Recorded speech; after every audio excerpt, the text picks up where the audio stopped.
Ayan guys, magluluto naman tayo ng ginisang baka. Walang wala eh.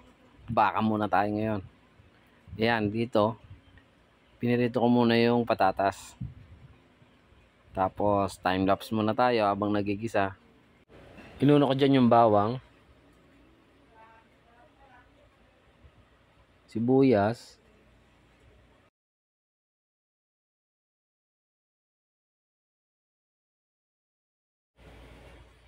Tapos kamatis.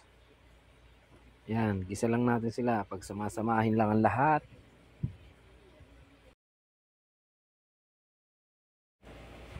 Susunod na natin yung baka. Sandali lang. Hihilahin ko yung baka. Ayan na. Pinawisan ako dun ah. Ayaw pa sumama. Yun.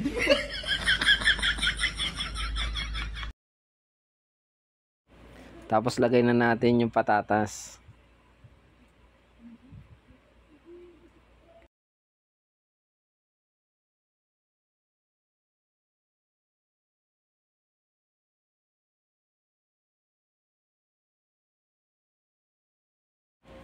Ayan, luto na.